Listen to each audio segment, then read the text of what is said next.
রজব মাস, নবীজির প্রতি আমি কাজ কয়টা বললাম যেন? ও ভালো করে একেবারে ক্লাসের মতো আত্মস্থ করে নেবেন। রব্বুল আলামিন বলেন, এক নম্বরে তোমাদের নবীজির উপরে তোমাদের দায়িত্ব বা কাজ হচ্ছে দরুদ পড়বা। কি পড়া? এখান থেকে একটা মাসলা বের হয়, দরুদ পড়া যাবে নবীজির প্রতি, নবীজির প্রতি নাম নিয়ে যারা জিকির বানিয়েছেন এটা করা যাবে না। কত মানুষ এখন নতুন নতুন জিকির বানিয়েছে। কি মাইক তো, কি মাইক নিয়েছেন? সাউন্ড মন মতো হচ্ছে না ভাই, ঠিক করে কি করবে? এতক্ষণ এনারা কি করছিল?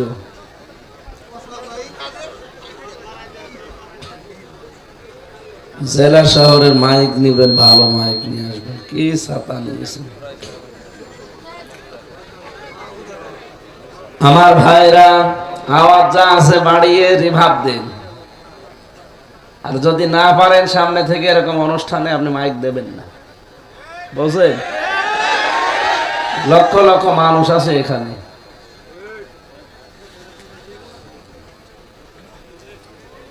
এই যে মাসলাটা বললাম, এখন থেকে আমরা যারা এটা শুনতে পাচ্ছি, যেহেতু এটা রেকর্ড হচ্ছে, সারা দুনিয়ায় ছড়াচ্ছে,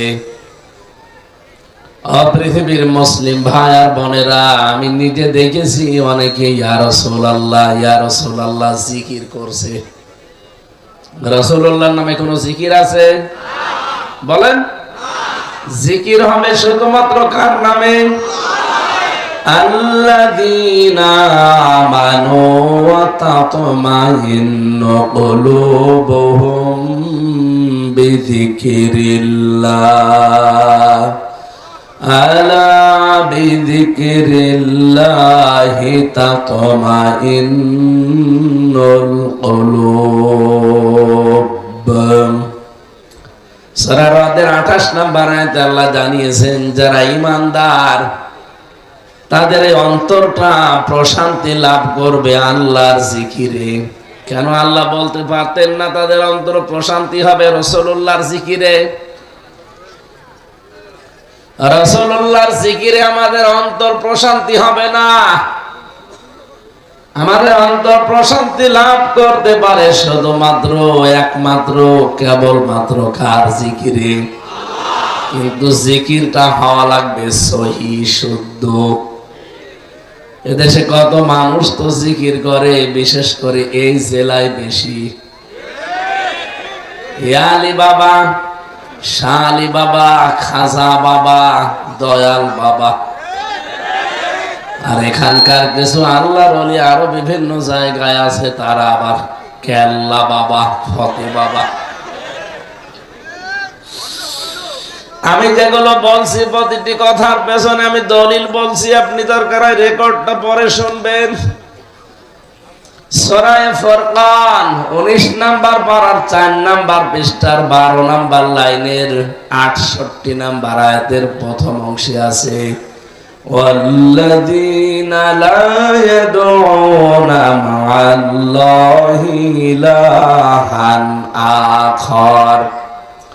রব্বুল আলামিন বলেন, আমি আল্লাহর সাথে অন্য কাউকে তারা ডাকে না। আপনি জিকির করতে হলে শুধুমাত্র কার নামে করতে পারেন? এমনকি আল্লাহর নামের সাথে অন্য কাউকে আপনি জড়িয়ে দিতে পারবেন না। এ নিষেধ কার? শুধু আল্লাহ নিষেধই করেননি, ইউদাআফু লাহুল আযাব। আল্লাহ বলেন, আমি ডবল শাস্তি দেব যারা দুনিয়াতে আমি আল্লাহর পাশাপাশি অন্য কোন নাম ধরে জিকির করে।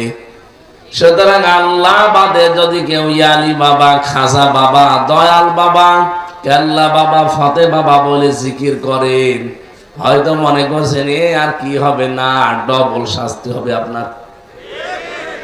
আজকে থেকে এটা নিষিদ্ধ। এই কথা বলেন না। এমনকি আল্লাহর নামকে আপনি উলট পালট করে পরিবর্ধন করেও ডাকতে পারবেন না, বাড়া কমা না, যেভাবে আছে ওইভাবেই। আপনি যদি জিকির করতে চান বলবেন সুবহানাল্লাহ, আলহামদুলিল্লাহ, লা ইলাহা ইল্লাল্লাহ, আল্লাহু আকবার। সূরা আরাফের 181 না 80 নম্বর আয়াতে আল্লাহ জানিয়েছেন, রব্বুল আলামিন বলেন, ওয়ালিল্লাহিল আসমাউল হুসনা ফাদউহু বিহা ওয়াযারুল্লাযীনা ইউলহিদুনা ফি আসমাইহি সায়াজজাউনা মা কানু ইয়ামালুন। আরো একটি ভাবে শুনবেন, আল্লাহ পাক বলেন, আমার অনেক নাম আছে। আল্লাহর নাম আমরা সচরাচর 99টা জানি, কিন্তু আল্লাহর নাম আমি 5000 পেয়েছি। এই 5000 নামের ভেতরে যে নামে পারেন আপনি ডাকতে পারেন, কোনো অসুবিধা নেই। কিন্তু সাবধান, আল্লাহর নামকে এলহাদ করবেন না। এলহাদ মানে পরিবর্তন করে দেওয়া। এ জেলায় যারা জিকির করেন আল্লাহ আল্লাহ আল্লাহ, এরপরে হু হু, এর ভেতরে কি আপনি পাবেন আল্লাহকে? কোথায় পেয়েছেন ভণ্ডামি? আপনি আল্লাহর নামকে উচ্চারণ করবেন কি বাঁকাচোরা ভাবে, ভাঙ্গাচোরা ভাবে, না স্পষ্ট?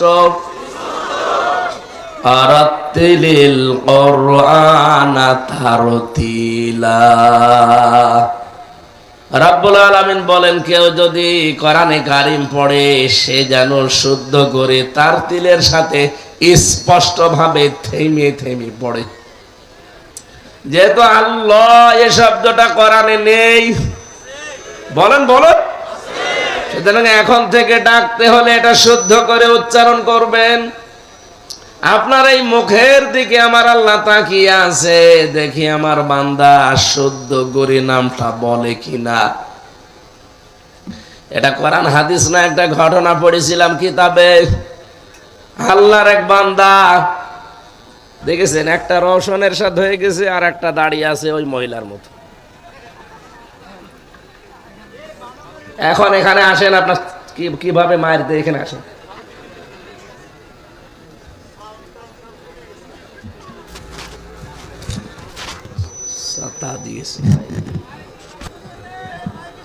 এখান থেকে দেন, রাত বাজে এখন 9:30, এখন ভণ্ডামি করতে আসছে।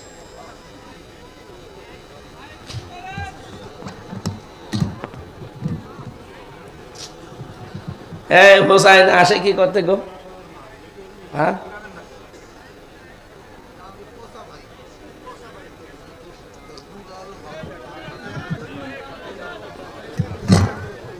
এটা লাগবে না, এটা বন্ধ করে দিন, এটা বন্ধ করে দিন, দেন একটা থাকলে হবে।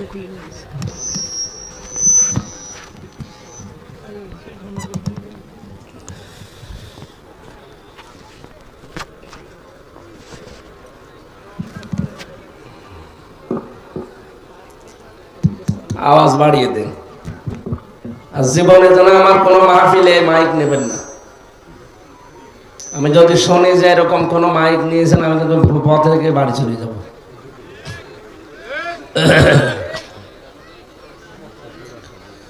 সুবহানাল্লাহ আলহামদুলিল্লাহ লা ইলাহা ইল্লাল্লাহ সুবহানাল্লাহ আলহামদুলিল্লাহ।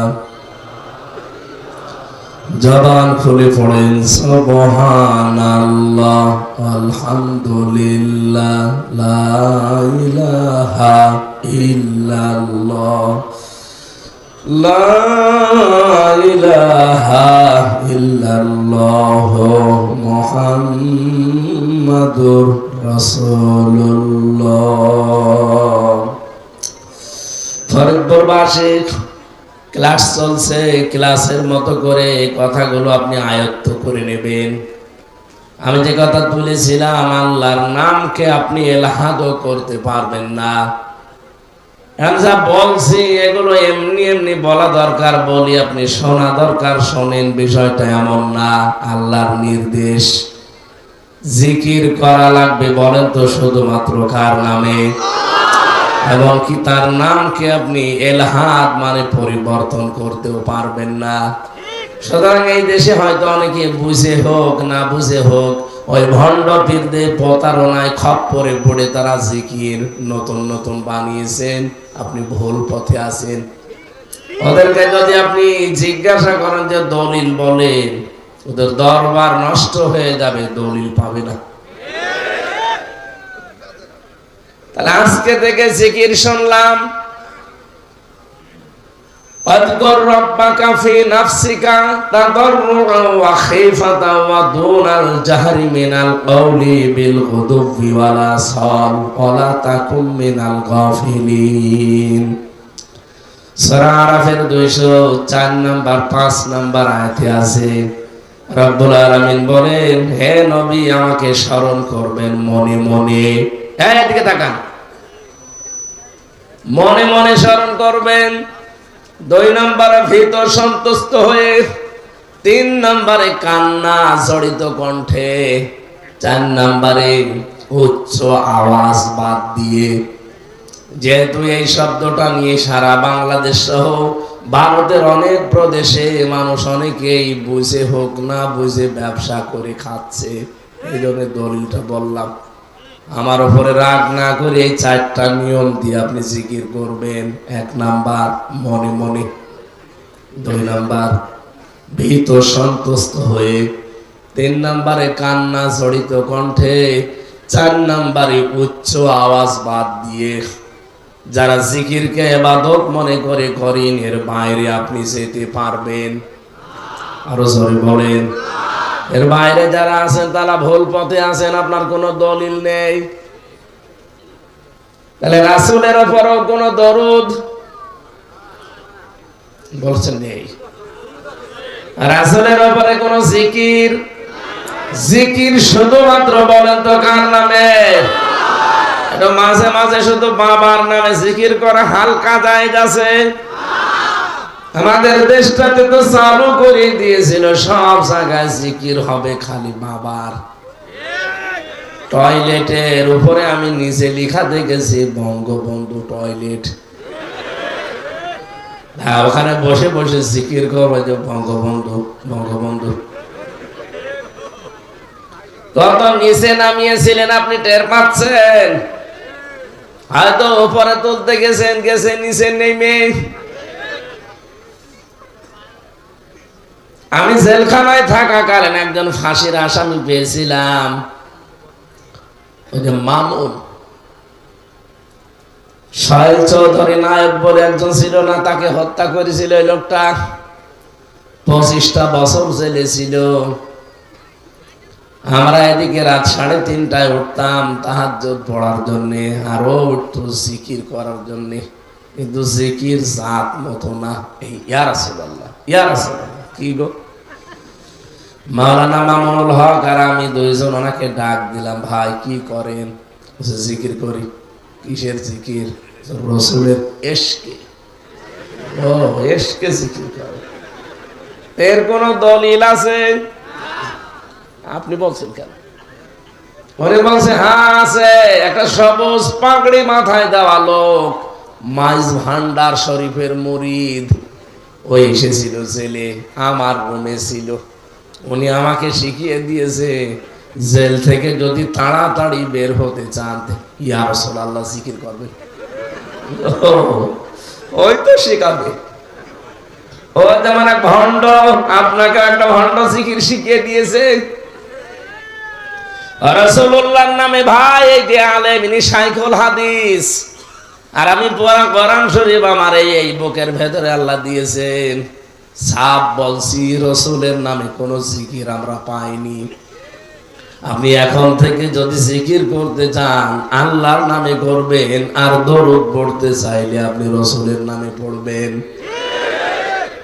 সূরা আহজাবের 56 নাম্বার আয়াতটা তারে শোনালাম, ইন্নাল্লাহা ওয়া মালাইকাতাহু ইউসাল্লুনা আলান নাবী ইয়া আইয়ুহাল্লাযীনা আমানু সাল্লু আলাইহি ওয়া সাল্লিমু তাসলিমা।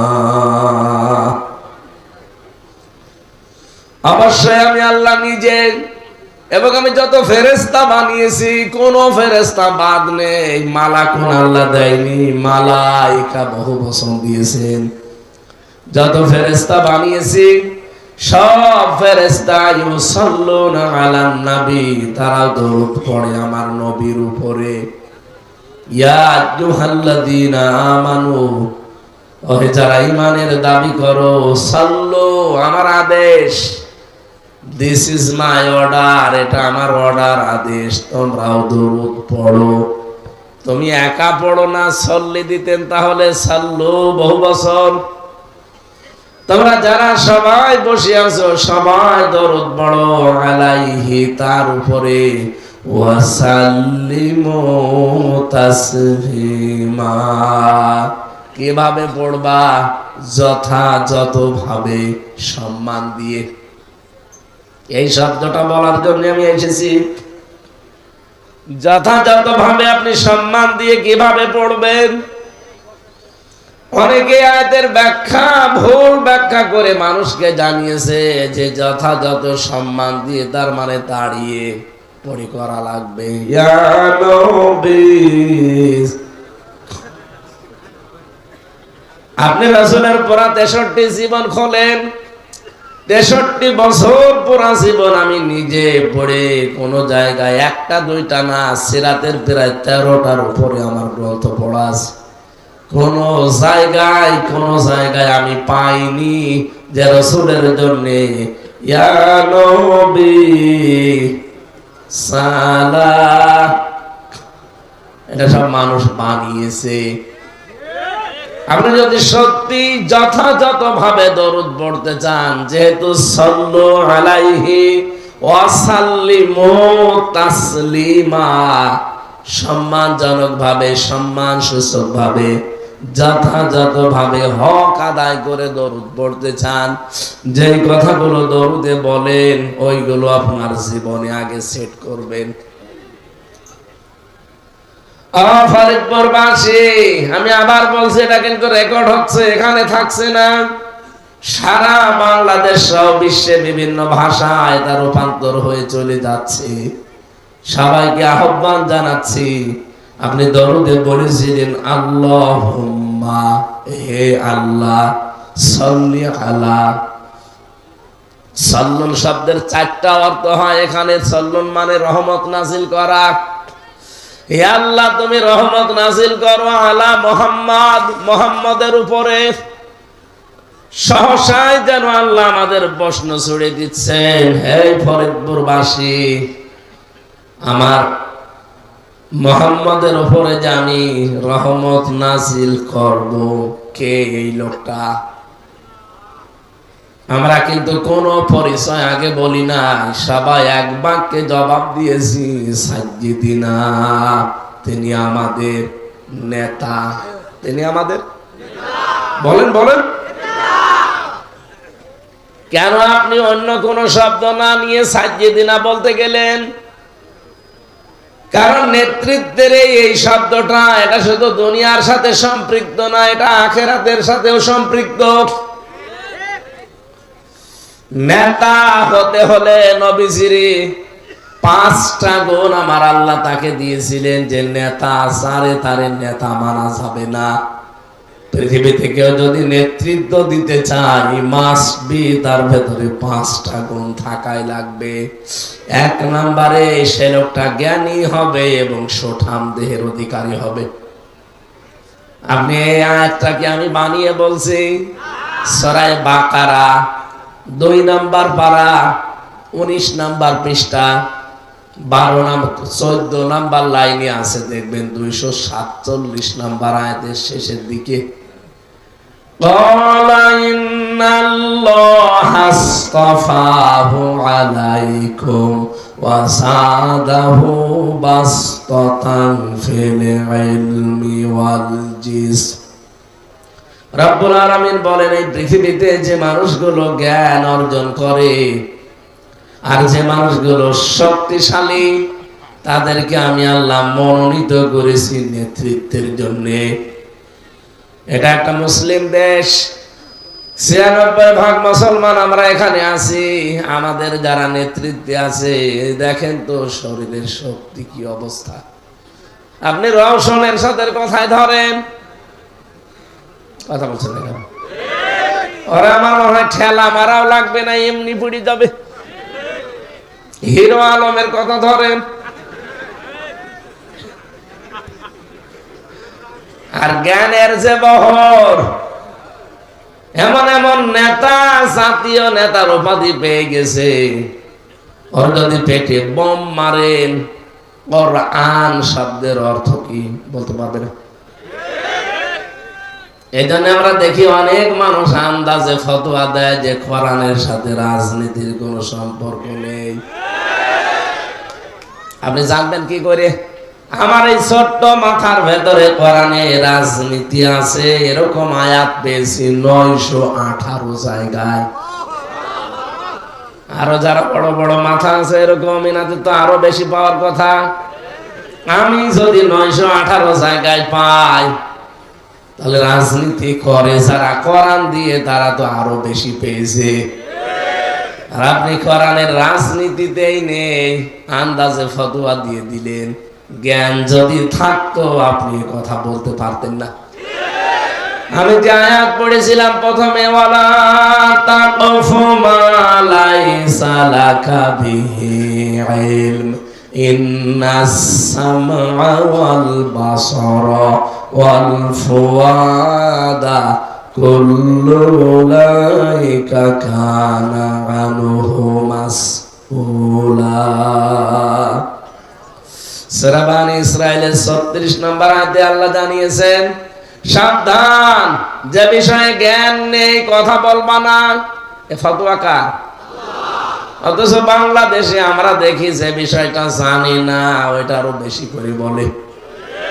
এদেশে এমনও জাতীয় নেতার তকমা পেয়েছে, কোনটা জানাজার নামাজ কোনটা ঈদের নামাজ ও ছাতা তাও জানে না। আগামীকাল ঈদুল আজহার জানাজার নামাজ সকাল 9টায় হবে। আমি কি বেশি বলে ফেললাম? তাহলে এখন থেকে আমরা এই আয়াত দ্বারা প্রমাণ পেলাম, নেতা হতে হলে, নেতৃত্ব দিতে হলে তার শক্তি লাগবে। 2 নম্বরে তার এলেম লাগবে। কথা বলেন এখানে। দ্বিতীয় নম্বরে আছে সূরা শুআরা। এটা পাবেন 19 নম্বর পারা 12 নম্বর পৃষ্ঠার 5 নম্বর লাইনের 52 নম্বর আয়াতে, ওয়ালা তুতিউ আমরাল মুসরিফিন আল্লাযীনা ইউফসিদুনা ফিল আরদি ওয়ালা ইউসলিহুন। আল্লাহ পাক বলেন তাদের অনুসরণ করা যাবে না দুনিয়ায় যারা ইসরাফ করে। ইসরাফ মানে অপচয় করা, অপব্যয় করাকে ইসরাফ বলে। 2 নম্বরে দুনিয়াতে যারা বিশৃঙ্খলা তৈরি করে, ফাসাদ সৃষ্টি করে, সংশোধনের জন্য যাদের কোনো ভূমিকা নেই। এখানে আয়াতে আল্লাহ 3টা কথা জানিয়েছেন। তাহলে সামনে নেতৃত্ব দিতে পারবে তারা যারা দুনিয়াকে সংশোধন করতে চায়, ফাসাদ বিশৃঙ্খলা যারা তৈরি করতে চায় না, আর যারা অপচয় করে না, এদের নেতৃত্ব মেনে নেওয়া লাগবে। আমি কি আয়াতগুলো সব এখন তৈরি করছি? বাড়ি যেয়ে খালি মিলিয়ে দেখবেন আপনার জীবন, আশা করছি এদিকে ঝুঁকে আসবে। 3 নাম্বারটা বলছি এবার। রব্বুল আলামিন বলেন যারা জালেম হবে এদের জন্য নেতৃত্ব দেওয়া জায়েজ নেই। সূরা বাকারা 124 নম্বর আয়াতের মাঝের অংশে আছে, ক্বালা ইন্নী জাইলুকা লিন-নাসি ইমামা। হযরত ইব্রাহিম আলাইহিস সালাম তিনি যখন জীবনের প্রতিটি পরীক্ষায় পাশ করে গেলেন, 50টা পরীক্ষা আল্লাহ তাকে করেছিল। কয়টা? প্রত্যেক পরীক্ষায় তিনি যখন পাশ করলেন, আল্লাহ পাক বলেন, ইব্রাহিম আমি তোমাকে মানব জাতির জন্য নেতা বানিয়ে দিলাম। হযরত ইব্রাহিম ওই সময় প্রশ্ন দিলেন, ক্বালা ওয়া মিন যুররিয়াতি,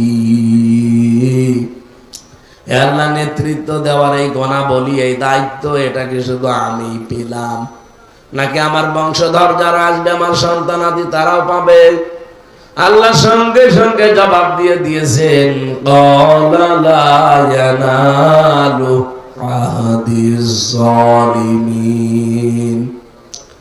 ইয়ানালু এটা মোজারে, বর্তমান, ভবিষ্যৎ, প্রেজেন্ট, ফিউচার।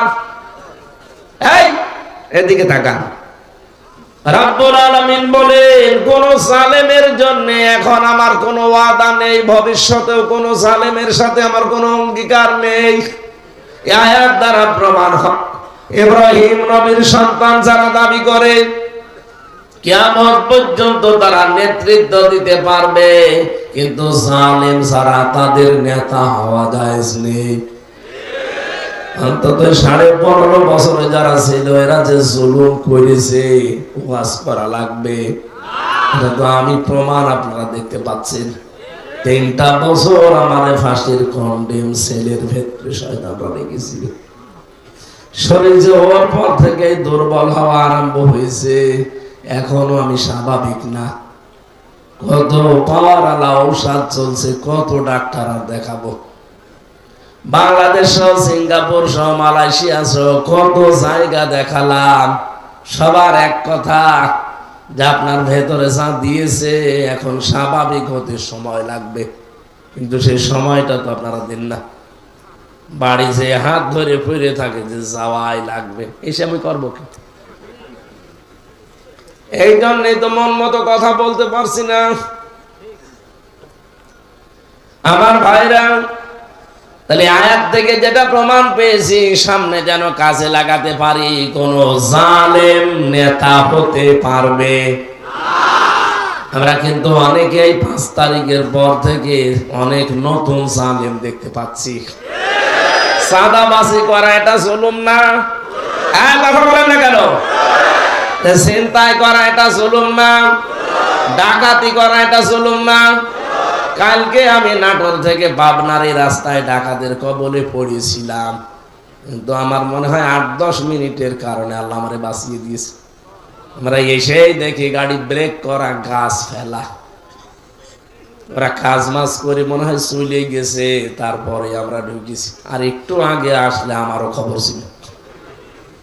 কিছু না কিছু হলে অন্তত মোবাইল গুলো তো নিয়ে নিত, বলতো হুজুর দোয়া করেন। আমি একবার পেয়েছিলাম ওই জেলে যাওয়ার আগে 19 সালে, সেদিন পাবনা থেকে লালন ব্রিজ পার হয়েই কেবল মাঠের ভেতরে, আর দেখি গাছ ফেলে রেখেছে, গাড়ি থেমে গেল। ড্রাইভার আমার বলছে, হুজুর মুখ বের করেন, আপনাকে দেখলে হয়তো ওদের দয়া হতে পারে। ও আল্লাহ, মুখ বের করে দেখছি, বলছে যা আছে দিন। আগেই তো ভালো ছিলাম। সবগুলো নিয়ে নেওয়ার পরে বলছে, হুজুর চলে যাচ্ছেন, ভাড়া মাড়া কিছু আছে, কুষ্টিয়া যেতে তো তেল মেল লাগবে, কিছু নেবেন না? তেলও তো নেওয়া লাগবে। শেষে 500 টাকা বের করে বলছে যে তেল কিনে চলে যান, বেশি দূর নেই। ড্রাইভার আমার বলছে, হুজুর ডাকাত হলো, ইমানদার ডাকাত, ইমানদার ডাকাত।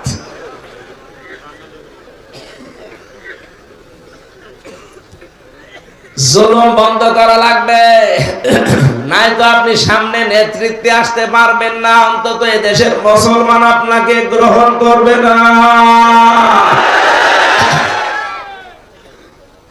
যদি কথা বুঝে হ্যাঁ বা না বলেন আলহামদুলিল্লাহ, আর না বুঝে আন্দাজে যদি ছাগলের 3 নাম্বার বাচ্চার মতো হা বলেছিলাম, ওই 2টা তো দুধ খেয়ে লাফাচ্ছে, আর একটা আন্দাজে লাফায়। কি 2টা দুধ এখনো খাতে পারলি না, লাফাস? ওদের দেখা দেখি লাফাচ্ছে। আমরা জানি এমন হয়ে না যায়। সামনে কোন জালেম নেতৃত্বে আসতে পারবে, গ্রহণ করব আমরা। 4 নাম্বারটা বলি, এটা আবার রাগ করবেন না তো? আমি পড়ে এসেছি, এই জন্য বলছি। মানবেন না মানবেন ওটা আপনার বিবেকের বিষয়, আমার বলতে বাধা নেই, আমি বলবো। আপনি মানা করলো আমি বলবো। এটা সূরা নিসা 5 নাম্বার পারার 2 নাম্বার পৃষ্ঠার 11 নাম্বার লাইনের 34 নাম্বার আয়াতে পাবেন। আর রিজালু কাওয়ামুনা আলান নিসা। রব্বুল আলামিন বলেন, নেতৃত্বে আসবে যারা, তারা পুরুষ হওয়া লাগবে, মহিলা নেতা হতে পারবে না। লা ইউফলিহা কওমুন, নবীজির হাদিস হচ্ছে লা ইউফলিহা কওমুন। ইউফলিহ এটা মোজারে, বর্তমান ভবিষ্যৎ, প্রেজেন্ট ফিউচার। মোজারের আগে যদি লা আসে, বাংলা অর্থ দাঁড়ায় জীবনেও হবে না। গ্যারান্টি কিন্তু হামজা দেয়নি, দিয়েছে রাসূলুল্লাহ। সেই রাসূলুল্লাহ বলেন, লা ইউফলিহা কওমুন, ওই জাতি কখনোই সফল হতে পারে না যে জাতির দায়িত্বে আছে কোন মহিলা। আমার মনে হয় এই 54 বছরে আমরা সফল হতে না পারার পেছনে এইটা একটা কারণ। আমেরিকাকে অনেকে আমরা চর্ম চোখে সফল দেখি, ওরা সাথে মাতাল হলো, তাহলে ঠিক আছে। ট্রাম্পের মতো একজনকে ওরা বানিয়েছে, কিন্তু কমলা হ্যারিসকে দায়িত্ব দেয়নি। আপনি ওদের কাছ থেকে সব নেন, ওদের পোশাক আশাক নিয়েছেন, ওদের চুলের কাটিং নিয়েছেন, এটা নিতে পারেন না। ওরা শত শত বছর আজ পর্যন্ত কোন মহিলাকে নেতা বানায়নি।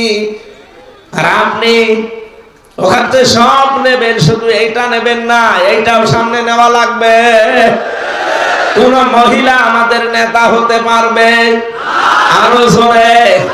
যারা নেতা হবে তাদের পুরুষ হওয়া লাগবে, কারণ পুরুষ মানুষ রাতে দিনে যে কাজগুলো করতে পারে, একজন মহিলা রাতে দিনে ওই কাজ করা সম্ভব না। আমি এখন শুধু নাভি থেকে হাঁটু পর্যন্ত ঢেকে খালি গায়ে এখান থেকে ফরিদপুর পর্যন্ত হেঁটে যাব, সে ক্ষমতা আমার আছে। একজন যুবতী মেয়ে লোক 25 বছর বয়স, নাভি থেকে হাঁটু পর্যন্ত ঢেকে আমার পেছনে যেতে পারবে? একটা কথা বললাম, এরকম বহু জায়গায় পারবে না। কারণ বাইরের কাজ সব আল্লাহ পুরুষের দায়িত্ব দিয়েছেন, আর ভেতরের কাজ সব আল্লাহ মেয়েদেরকে দিয়েছেন। মেয়েদের যে কাজ আছে, আপনি যদি শত চেষ্টা করেন, জীবনও তাদের ওই কাজ করতে পারবেন না। করলে তার ভেতরে ভুল ত্রুটি হবে। মেয়েদেরকে কাজ দেয়নি আল্লাহ তা না, ওদেরও বহু কাজ আছে সংসারে, হয়তো আমরা টের পাই না। তাই মেয়েরা যে রান্না বান্না করে, আপনি একটু যেদিন বউ বাড়ি থাকেন একটু রান্না করে দেখেন তো, ছাতা কুকুরেও খাবে না।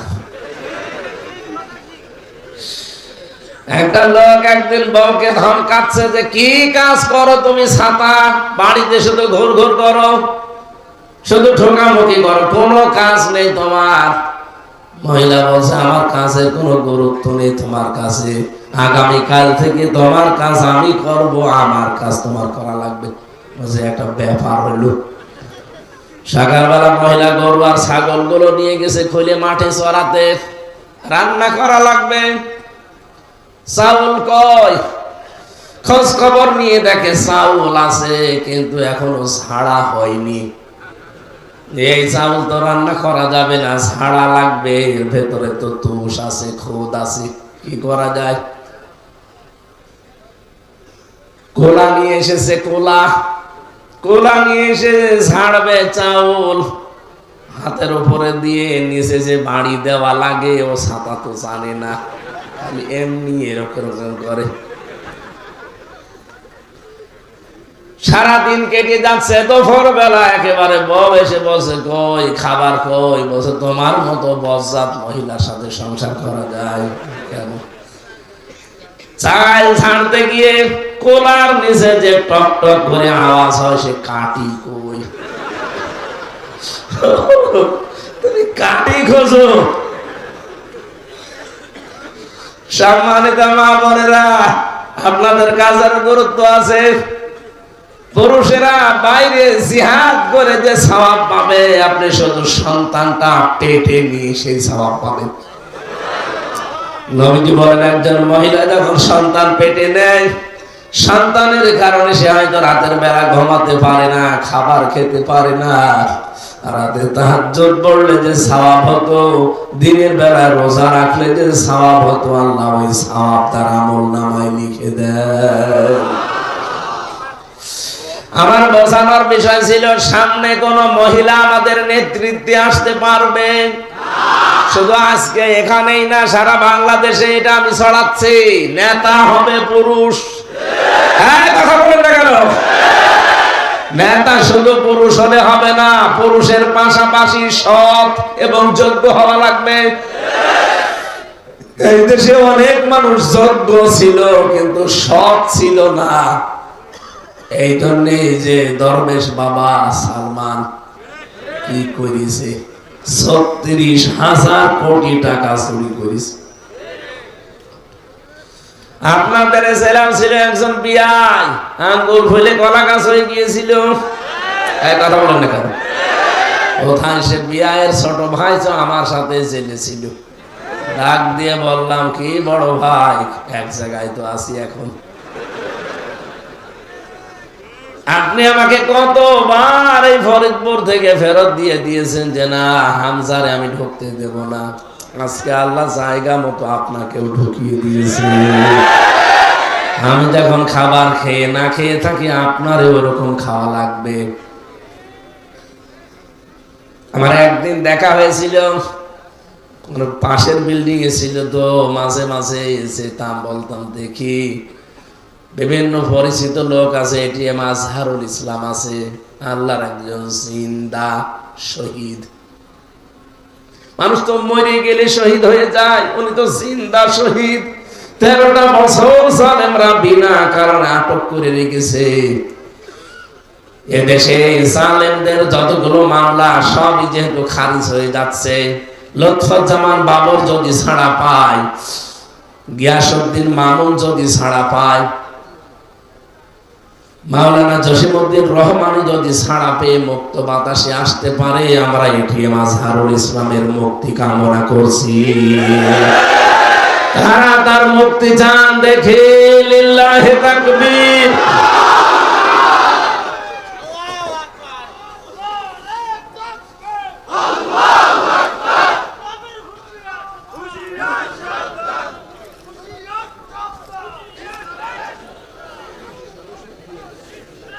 আলহামদুলিল্লাহ। যে কয়টা বললাম, এই কয়টা যদি সামনে আপনি নিয়ে আসতে পারেন, আল্লাহ রাব্বুল আলামিন আমাদেরকে যে কাঙ্ক্ষিত কল্যাণময় রাষ্ট্রের ঘোষণা দিতে যাচ্ছেন, আমরা এবার সেদিকে প্রবেশ করছি। 1 নম্বরে রাসূলের প্রতি আমাদের দায়িত্ব বা কাজ হচ্ছে তার প্রতি জিকির করা, না তার প্রতি দরুদ পড়া। সুতরাং নেতা যাদের ঠিক নেই, এই গুণাবলী যাদের ভেতরে পাবেন, পেছন থেকে ছুটে আসেন। এগুলোর বাইরে যাদের গুণাবলী হবে, 5 তাকে নেতা আপনাকে মানা লাগবে। সাল্লু আলাইহি ওয়া সাল্লিমু তাসলিমা, তাহলে আপনাদের দরুদ কবুল হবে। আমি আশা করি বোঝাতে পেরেছি।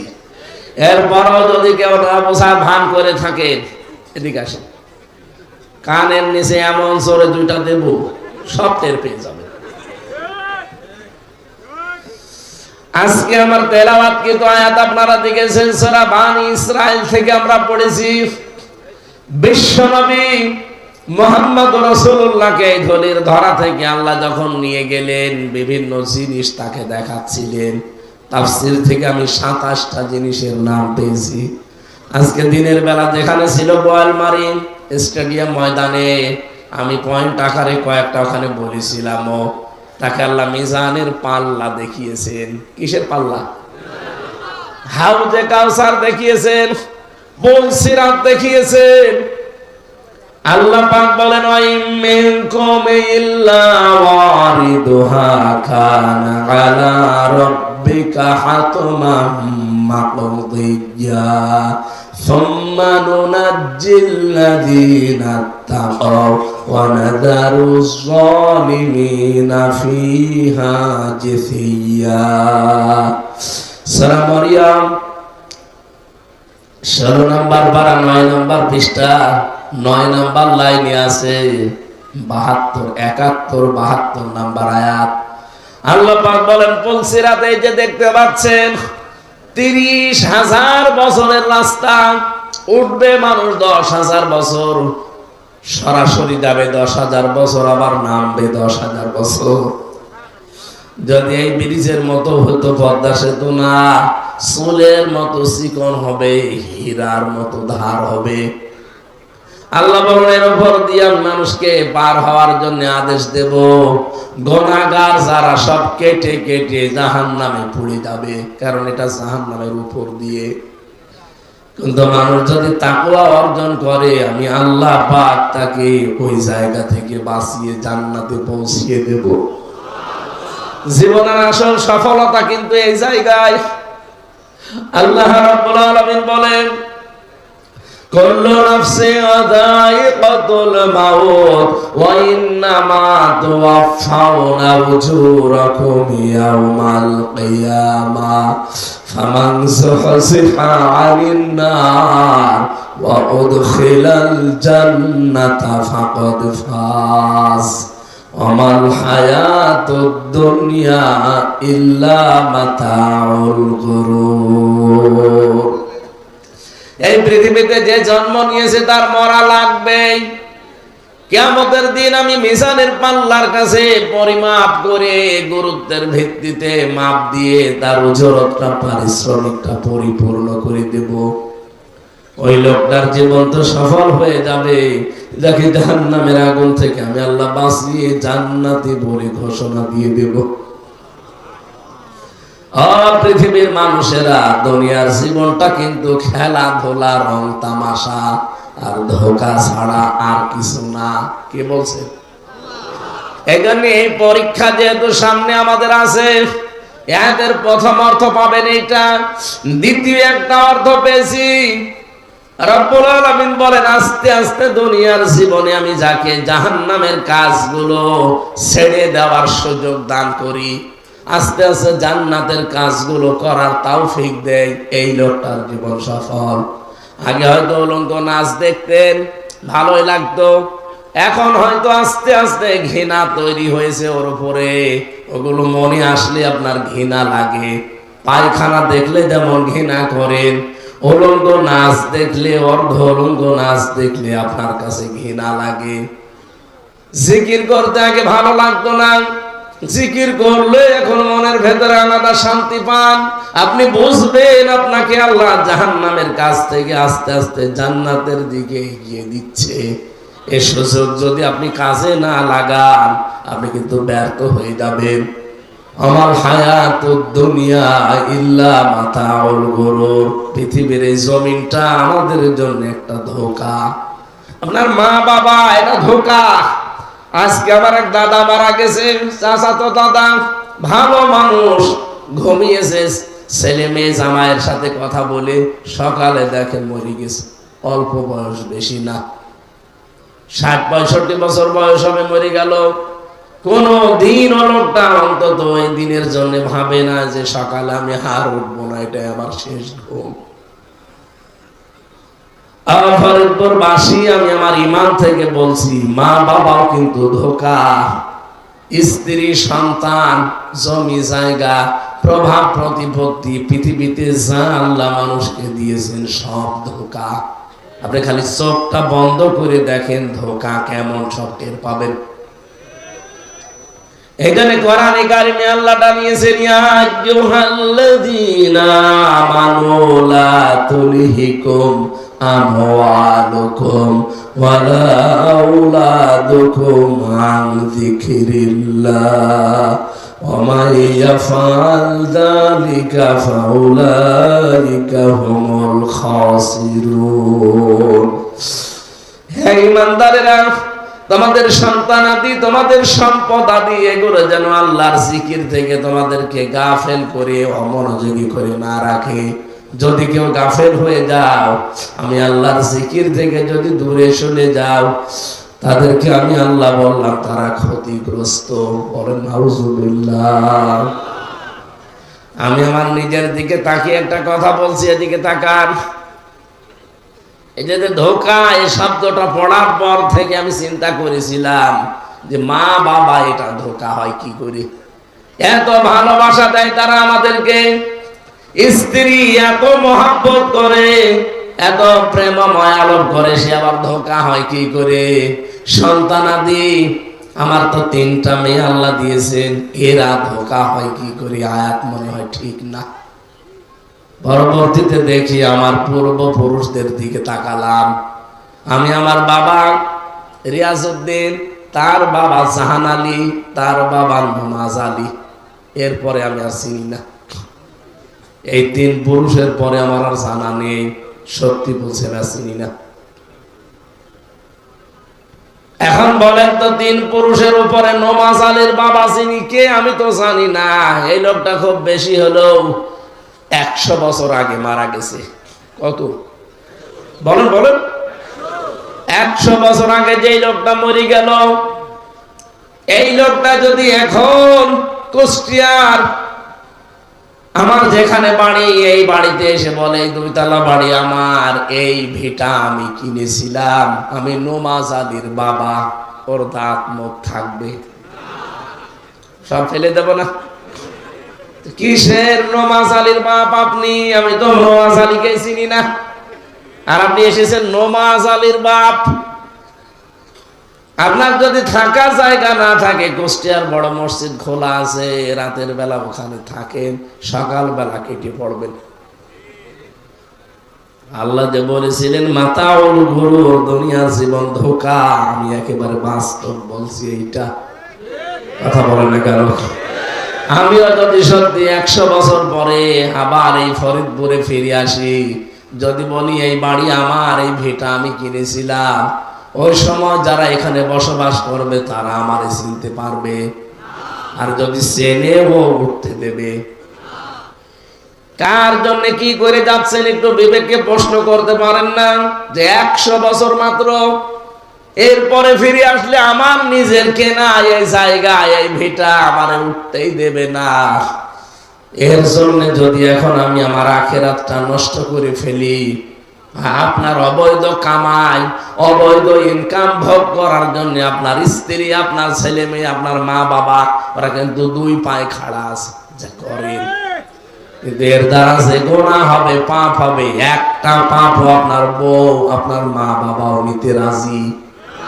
কথা বলেন না কেন? এই জন্য আমরা যেন পাগলামি না করি। আমি সহ যারা এসেছি এখন দুনিয়ার জীবন সম্পর্কে আমরা যেন বুঝতে পারি। আল্লাহ যেহেতু বললেন ধোঁকা, অবশ্যই এখানে কোনো কারণ আছে। কথা বলেন না কেন? আল্লাহ আমাকে বোঝার তৌফিক সবাইকে দান করেন, বলেন আমিন। নবীজিকে আল্লাহ জিনিসগুলো দেখাচ্ছিলেন, হঠাৎ করে তার গবেষণাগারে বসিয়ে বললেন আপনি একটা রাষ্ট্রের দায়িত্বে নিতে যাচ্ছেন। কল্যাণময় রাষ্ট্র গঠন করতে হলে আপনাকে 14টা কাজ রাষ্ট্রে করা লাগবে। যান, আপনি এবার দুনিয়ায় ফিরে যান। ওয়াকাদা রাব্বুকা আল্লা তা'বুদু ইল্লা ইয়্যাহু ওয়া বিল ওয়ালিদাইনি ইহসানা। হে নবী, আপনি দুনিয়ায় ফিরে যান, আপনি জাতির লোককে ডাকবেন, পৃথিবীর মানুষকে বলবেন যে আল্লাহ ফয়সালা দিয়ে দিয়েছেন। এই ফয়সালা দিয়েছে কে? আল্লাহ ফয়সালা দিয়েছেন, রায় দিয়েছেন, সিদ্ধান্ত জানিয়েছেন যে আল্লাহ ছাড়া কারো ইবাদত করা যাবে না।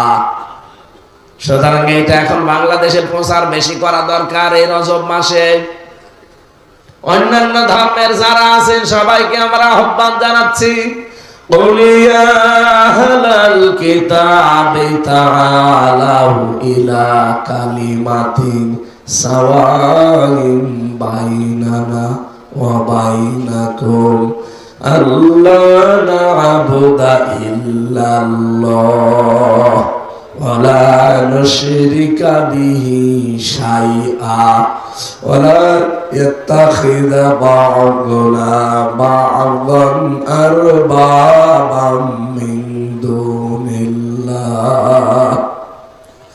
হে নবী, আপনি ডাক দেন ওদেরকে, ইহুদি খ্রিস্টান যারা কিতাব পেয়েছে, আহলে কিতাব, ওদেরকে বলেন, আসো, তোমাদের ভেতরে আমাদের ভেতরে যেই কয়টা জিনিসের মিল আছে, অন্তত সেই কয়টা জিনিস আমরা একসাথে করি। তোমরা ইবাদত বন্দেগী করো, আমরাও করছি। আমরা এমন আল্লাহর ইবাদত করব যার সাথে শরীক করা যাবে না, এবং আল্লাহ বাদে আমরা রব হিসাবে, আইনদাতা হিসাবে আর কাউকে মানব না।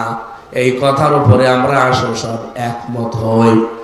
আমার মনে হয় সেই সময় এখন বাংলাদেশে চলছে। আপনারা দেখতে পাচ্ছেন সারা দেশে আমিরে জামাত ডক্টর শফিকুর রহমান হাফিজাহুল্লাহ, উনি যেখানেই যাচ্ছেন ওনার অনুষ্ঠানগুলোতে শুধু মুসলমান না, অনেকে হিন্দু পণ্ডিত, যারা পুরোহিত, ঠাকুর, খ্রিস্টান পর্যন্ত আমি কয়েকদিন আগে দেখেছি রংপুরে, এরা পর্যন্ত এসে ইসলামের সৌন্দর্য বর্ণনা করছে। তারা এই সাক্ষ্য দিচ্ছে যে দেশে যদি কোরআনের বিধান চালু হয় আমরা সবচাইতে বেশি নিরাপদে থাকব। সুতরাং আমাদের সবার উচিত এই রজব মাসে দল, মত, জাতি, বর্ণ দেখা যাবে না। যে ধর্মের লোক আপনি হন, আপনি কিন্তু ইবাদত একজনের না একজনের করেনি। কথা বলেন না কেন? আপনারা যাকে উপরওয়ালা বলেন, গড বলেন, আমরা তাকে আল্লাহ বলি। কি হিন্দুরা যাকে উপরওয়ালা বলে ডাকে, আমরা তাকে কি বলি? এটা যে বাস্তব। আমি যখন বরিশালে পড়তাম চরমোনাই, ওই সময় ব্রিজ হয়নি, নৌকা করে যাচ্ছিলাম, হঠাৎ দেখি ঝড় উঠেছে, নৌকা তো টলাটলি করছে। আমরা যারা মুসলিম আছি বলছি লা ইলাহা ইল্লা আনতা সুবহানাকা ইন্নী কুনতু মিনাজ জালিমিন। হিন্দু দাদা আর দাদি দেখি আমার সামনে বসা, ওরাও দুইজন পড়ছে লা ইলাহা ইল্লাল্লাহ। কে গো দাদা, চেহারা দেখে পড়েছে অন্য ধর্মের, কালেমা পড়েন কেন? আমার বলছে, দেখেন যে ঝড় উঠেছে ও কালী দুর্গার কাজ না, আল্লাহ লাগবে। এই ঝড় থেকে বাঁচাতে কালী দুর্গার দ্বারা হবে না, আল্লাহ লাগবে। এই জন্য আমি বলছি, যারা অন্য ধর্মের অনুসারী আছে তারাও বিশ্বাস করে যে আল্লাহ একজন আছে। কথা বলেন না কেন? হয়তো তারা ইবাদতের ভেতরে শিরিক করে ফেলে। খ্রিস্টানরা যেমন আল্লাহ একজন আছে বিশ্বাস করে, কিন্তু তারা এই কথা বলে যে আল্লাহর স্ত্রী আছে মরিয়ম, তার ছেলে আছে ঈসা। এই জন্য তারা মুশরিক হয়ে গেছে। আমি বাইরের রাষ্ট্রগুলোতে অনেক ইহুদির সাথে মিলেছি, তাদের সাথে মিশে দেখেছি ইহুদিরা পর্যন্ত তারা এই কথা বলে যে আল্লাহ একজন আছে, কিন্তু উযাইর আলাইহিস সালামকে তারা আল্লাহর ছেলে মনে করে। হযরতে মূসাকে তারা নাম পাল্টিয়ে তাকে যোসেফ বলে। ইহুদি যারা মূসা নবীর ধর্ম মেনে চলে বলে যে আমরা মূসা নবীকে মানি, ওরা মূসা বলে না, বলে যোসেফ। কি বলে? খ্রিস্টানরা হযরতে ঈসাকে ঈসা বলে না, বলে যিশু। আমরা আমাদের নবী মুহাম্মদ রাসূলুল্লাহর নামকে কোনদিন পরিবর্তন করি নাই, করেছি? আমাদের নবীকে আল্লাহ ডাক দিয়েছেন কোরআনে কারিমে প্রায় 7টা নাম দিয়ে। রব্বুল আলামিন বলেন, বিশ্ব নবীকে আমি ডাক দিয়েছি আহমদ, মুহাম্মদ, আব্দুল, মুজাম্মিল, মুদ্দাসির।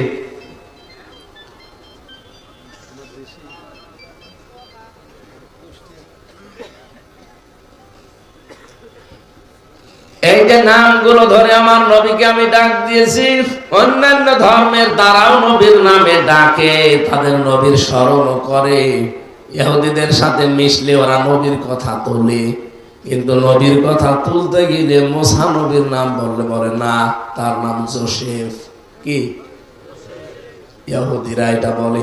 খ্রিস্টানদের কাছে কথা আমি তুলেছিলাম, বাইরের দেশে গিয়ে যাদের সাথে ওই যে চলাফেরা করা লাগে রাস্তাঘাটে, বাসে ট্রেনে, ওই সময় পাশাপাশি সিট পড়লে কথা তুলি, তখন দেখি খ্রিস্টান। নবীর নাম কি বলে? যিশু। না, ঈসা আলাইহিস সালাম বলে না, যিশু। আমাদের নবী মুহাম্মদুর রাসূলুল্লাহর পরিচয় যখন তুলে ধরা হয়, ওরা তখন হিংসা এবং অহংকার দেখায়। তোমাদের নবী এই লোকটা গরিব মানুষ ছিল, অসহায় ছিল। তাওরাতের ভেতরে কিন্তু 1000-এর উপরে আমার নবীর নামের সম্মান মর্যাদা বৃদ্ধি করা আছে, 1000 বারের উপরে। তারা এটা জানতো, দেখতো, কিন্তু হিংসার বশবর্তী হয়ে অহংকার করে তারা মানতো না। আজ আপনি দেখবেন এই দেশে অনেক মানুষ এমন আছে, 48টা নিবন্ধিত দল এই দেশে, নিবন্ধনের বাইরেও আছে প্রায় সব মিলে 73টার উপরে। এদেশে অন্তত পাগল ছাড়া সবাই জানে যে দেশে মাসলুম দল কোনটা, হক দল কোনটা। এরপরও হিংসার বশবর্তী হয়ে অহংকার করেও মানতে চায় না, মুখ ফিরিয়ে যায়। ওরা যদি আমাদের নবীর পরিচয় পাওয়ার পরও হিংসার বশবর্তী হয়ে অহংকার করে না মেনে ইহুদি হয়, খ্রিস্টান হয়, মাগদুব হয়, দরলিন হয়, আর যারা বাংলাদেশে হক কোনটা দেখিয়ে দেওয়ার পরও যদি কেউ বলে না আমরা মানি না, সত্যকে সত্য জানার পরে যারা মানতে চায় না, হিংসা করে অহংকার করে, তাদেরও মরণ হবে ইহুদি আর খ্রিস্টানের মতো। আমি কোরআন হাদিসের চোখ লাগিয়ে তা দেখতে পাচ্ছি। আপনি জাহান্নামে যাচ্ছেন। ইন্নাল্লাযীনা কাযযাবু বিআয়াতিনা ওয়াস্তাকবারু আনহা। রব্বুল আলামিন বলেন, যারা আমার আয়াতকে মিথ্যা প্রতিপন্ন করে, বিশ্বাস করতে চায় না 100 ভাগ, আর যারা কথা বললেই অহংকার করে মুখ ফিরিয়ে চলে যেতে চায়, হে নবী আপনি জানিয়ে দেন, লা তুফাত্তাহু লাহুম, তাদের জন্য খোলা হচ্ছে না, হবে না, আবওয়াবাল জান্নাহ, জান্নাতের দরজা। আবওয়াবুস সামা, আকাশের কোন দরজা তাদের জন্য খোলা হচ্ছে না, সব বন্ধ। ওয়ালা ইয়াদখুলুনাল জান্নাহ, তারা জান্নাতে আসতে পারবে না। ইয়াদখুলুনা মোসারে বর্তমান ভবিষ্যৎ, প্রেজেন্ট ফিউচার, কতদিন পারবেন না? হাত্তা ইয়ালিজাল জামালু ফি সামিল খিয়াত, যতক্ষণ সূচের ছিদ্র দিয়ে উট প্রবেশ করে যেতে না পারে। বলতে যে দুইটা চরিত্রের কথা আল্লাহ বললেন, আল্লাহর আয়াত দিয়ে ওয়াজ করার পরে যে মানুষগুলো মিথ্যা মনে করে আর অহংকার করে মুখ ফিরিয়ে চলে যায়, এই দুই চরিত্রের মানুষ বাংলায় আছে না নেই? আপনার জন্য আকাশের দরজা বন্ধ, জান্নাতে আপনি যেতে পারবেন না। যদি যেতে পারেন, আয়াত মিথ্যা। সূরা আরাফের 41 নম্বর আয়াত, ওয়ালা ইয়াদখুলুনাল জান্নাহ, জান্নাতে আপনি যাচ্ছেন না, যাবেনও না। সূচের ছিদ্র দিয়ে উট প্রবেশ করা কত অসম্ভব, আল্লাহ উদাহরণটা সেট করেছেন, দেখেছেন। ওয়াকাযালিকা নাজজিল মুজরিমিন, আল্লাহ বলেন আমি পাপিষ্ঠদেরকে এইভাবে শাস্তি দেব। শাস্তির ধরনটা আল্লাহ সামনে নিয়ে এসেছেন।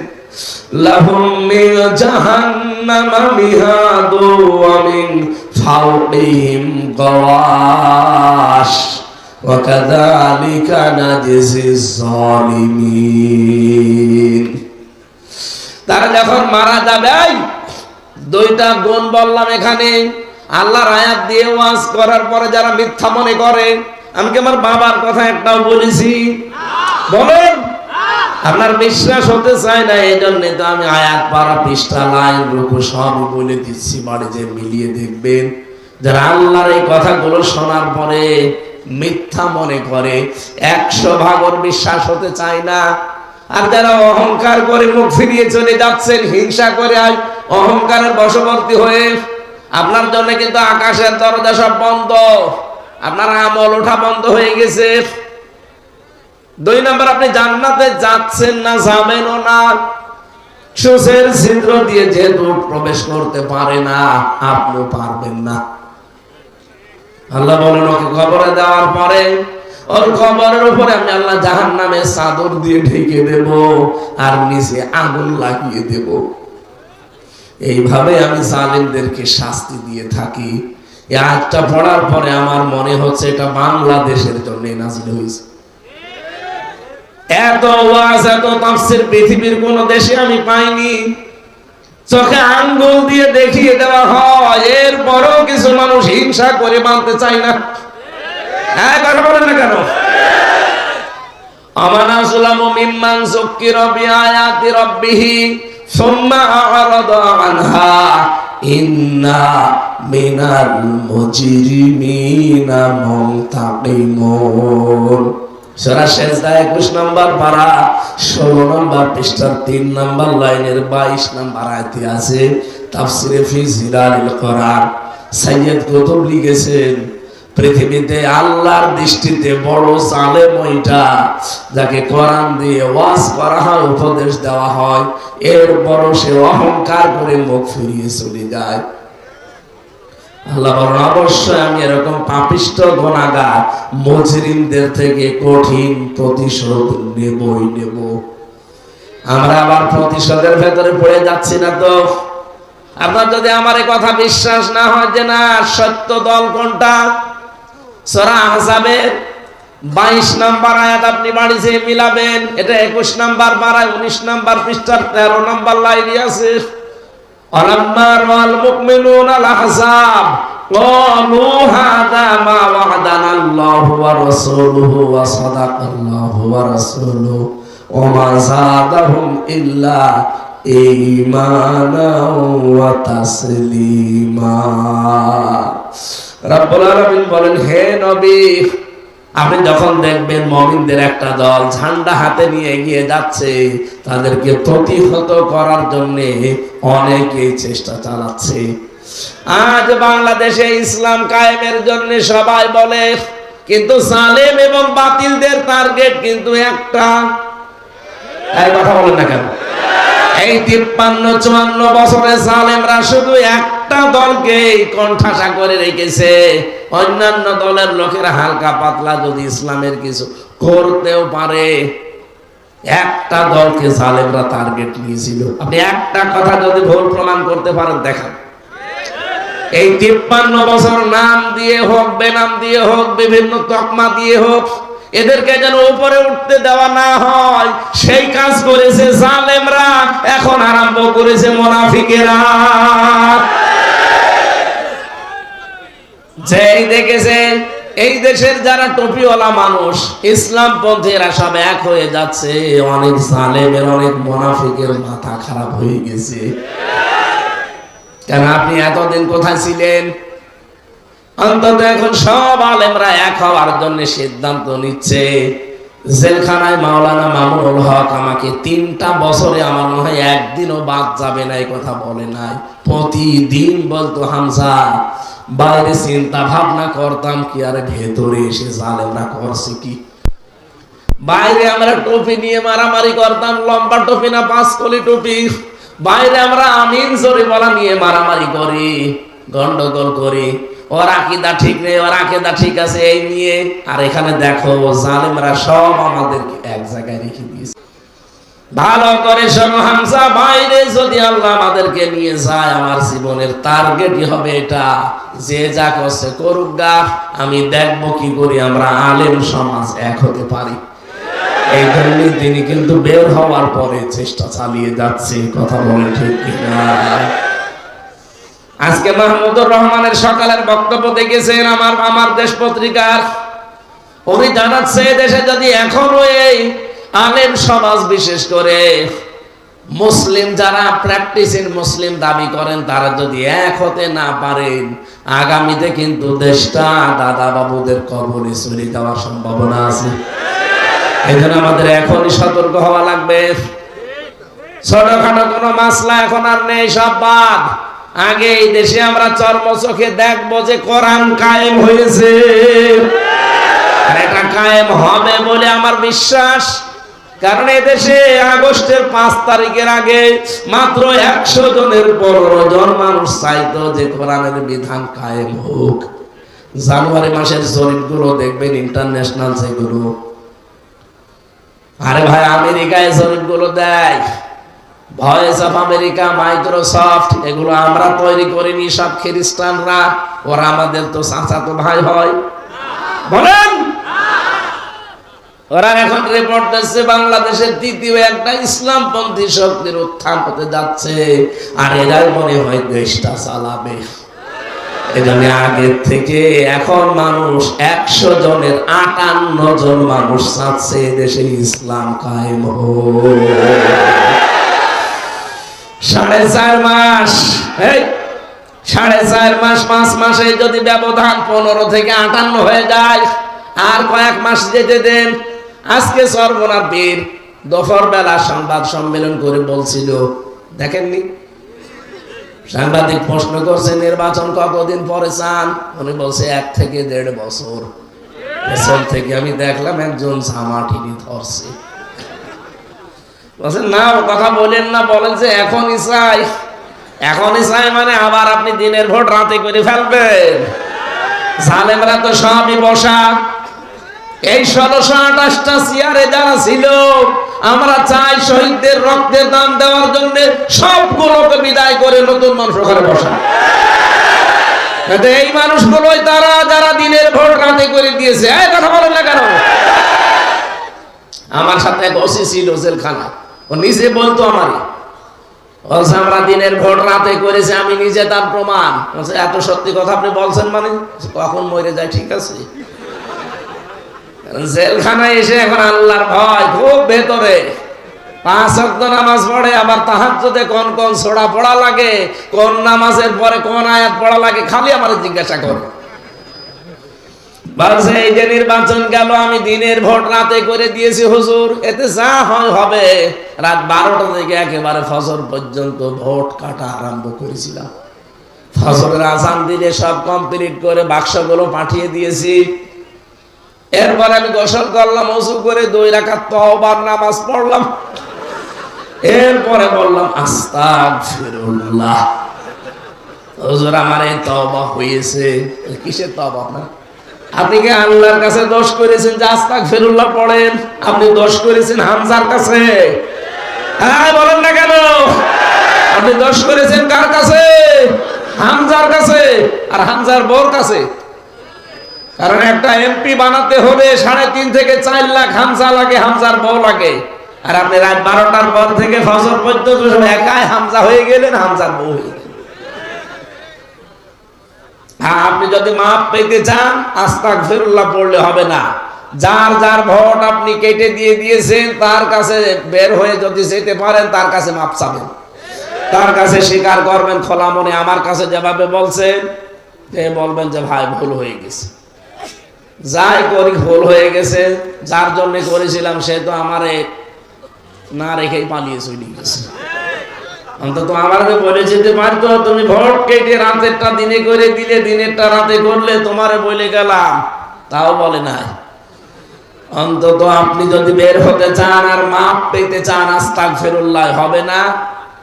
যার যার ভোট নষ্ট করেছেন তার কাছে যে ক্ষমা চাবেন, স্বীকার করবেন, আর বলবেন যে আপনারা কি চান।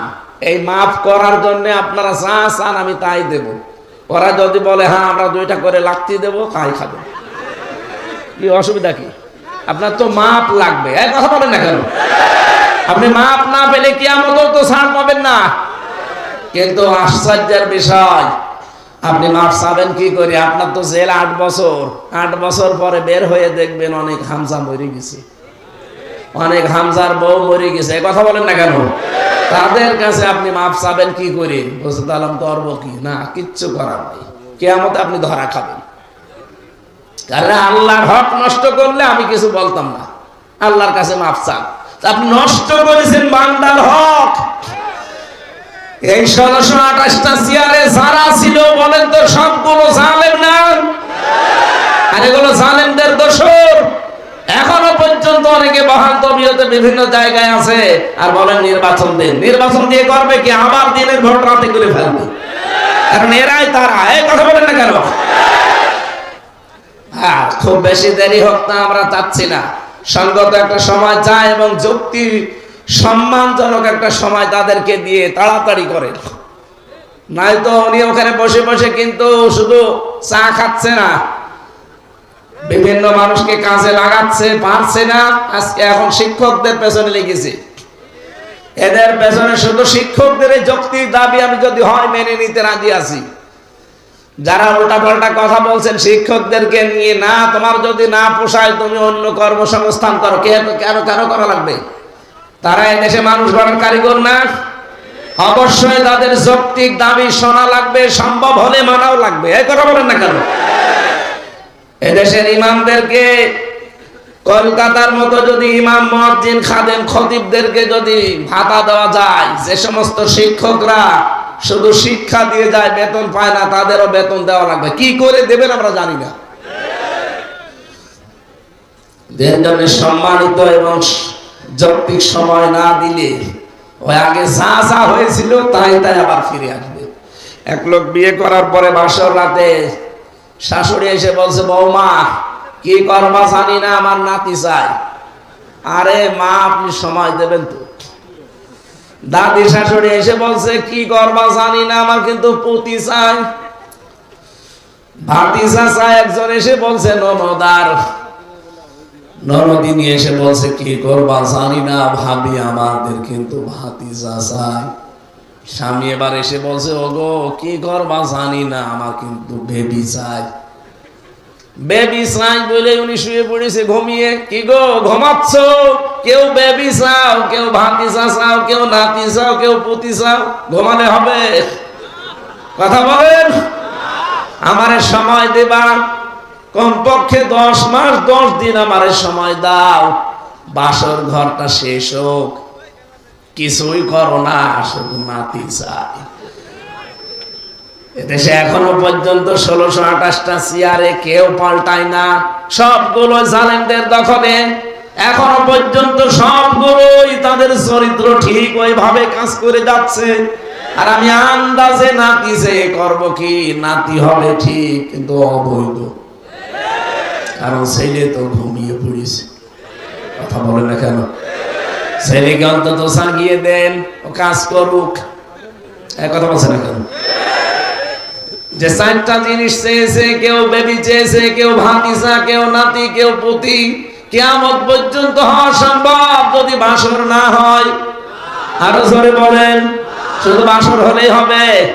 10 মাস 10 দিন লাগবে না। বউ তখন মাথার ঘন্টা ফেলে দিয়ে বলছে, কি বলেন, আমি কি সব ডাউনলোড করে নিয়ে আসবো? সময় দেবেন না, কাজ করবেন না, আন্দাজ আমি নাতি কোথায় পাবো?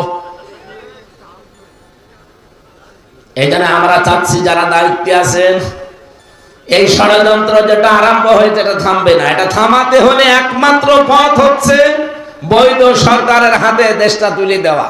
কিন্তু বৈধ সরকারের হাতে দেশটা তুলে দিতে হলে বৈধতা লাগবে। সেই পরিবেশ এখনো কায়েম হয়নি। আলেমরা এটা টের পাচ্ছে। এক কথা বলেন না কেন? আমরা এখানে চাচ্ছি যারা দায়িত্বে আছেন, আপনারা আমরা বছরের পর বছর দেখতে চাই। যৌক্তিক সময় নেন, সম্মানজনক সময় নেন, খুব তাড়াতাড়ি পরিবর্তন দরকার আমাদের। এদেশে যেহেতু সাদাবাজি বাড়ছে, ডাকাতি বাড়তেছে, পুলিশ সব নীরব ভূমিকায় আছে। পুলিশের এই ভূমিকা সামনে আসবে তখন যখন দলীয়করণ বন্ধ হবে। আমরা চাচ্ছি এই মাহফিল থেকে আহ্বান জানা, যারা দায়িত্বে আছেন পুলিশের বিভাগটা আলাদা করে দিন। ওরা কোন নেতা নেত্রীর কথা মতো চলবে না। কথা বলেন না কেন? ওদের বিভাগ হবে আলাদা। দেশ থেকে চুরি, ডাকাতি, মাদক 41 সাল লাগবে না, 41 ঘন্টায় ওরা বিদায় করে দেবে। ওরা শুধু কমান্ড মানবে, ওদের যে দায়িত্ব আছে তার। নয়তো আবার যারা আসবে তারা এই দলীয়করণ করে আবার এই দেশটাকে রসাতলে নিয়ে যাবে। না, এটা আমরা আর হতে সামনে দেব না। এই জন্য আমাদের উচিত হচ্ছে ইবাদতটা মানুষকে এখন থেকে বোঝানো। ইবাদত মানে শুধু নামাজ পড়া না, রোজা করা না, শুধু হজ করা না, যাকাত দেওয়া না, শুধু পাগড়ি মাথায় দিয়ে হু হু করা না। ইবাদত মানে আল্লাহর বিধান যেখানে, ওটা মানা লাগবে রাসূলের তরিকায়। কথা বলেন। বিশ্বনবীকে আল্লাহ জানিয়েছেন আপনারা এইটা আপনি সমাজে, পরিবারে, রাষ্ট্রে প্রচার করবেন। কল্যাণময় রাষ্ট্র বানাতে হলে এটা লাগবে।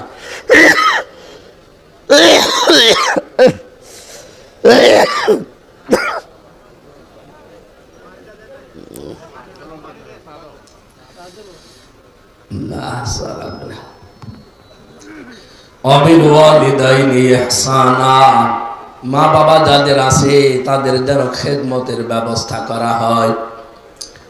রব্বুল আলামিন মা বাবার নাম নিজের ইবাদতের পরে দিয়েছেন এই কারণে, এই পৃথিবীতে আল্লাহর নিজে আমাদের জন্য যা করেছেন তারপরে সব চাইতে বেশি কষ্ট স্বীকার করেছে আমার উপরে আমার মা আর আমার বাবা। বিজ্ঞান এখন প্রমাণ করছে মা দুনিয়াতে সন্তান নিয়ে আসতে ৪৫ ইউনিট কষ্ট আমরা সহ্য করতে পারি সর্বোচ্চ, কিন্তু মা আমাকে দুনিয়ায় আনতে গিয়ে ৫৭ ইউনিট কষ্ট সহ্য করেছে। এখানে যত শক্তিশালী পুরুষ আমরা আছি, সর্বোচ্চ ৪৫ ইউনিটের বেশি কষ্ট দিলে আপনি আর পারবেন না সহ্য করতে, মরে যাবেন। অথচ আপনাকে দুনিয়ার মুখ দেখাতে গিয়ে আপনার মা, আমার মা ৫৭ ইউনিট কষ্ট সহ্য করেছে এই দুনিয়ায়। এই জন্য দুনিয়া যদি একদিকে যায়, মা বাবা যদি একদিকে থাকে, তাও মা বাবার কাছে থাকা লাগবে। তো হাজারো পরিবারে আজ আমরা একসাথে থাকতেই পারি না। বর কথা মতো শ্বশুর শাশুড়ির মন রক্ষা করতে গিয়ে শেষ পর্যন্ত মা বাবাকে আলাদা করে দেয়। এমনকি বৃদ্ধাশ্রমে রেখে আসে, অন্য ভাইয়ের আন্ডারে দিয়ে দেয়। এই কথা বলে না কেন?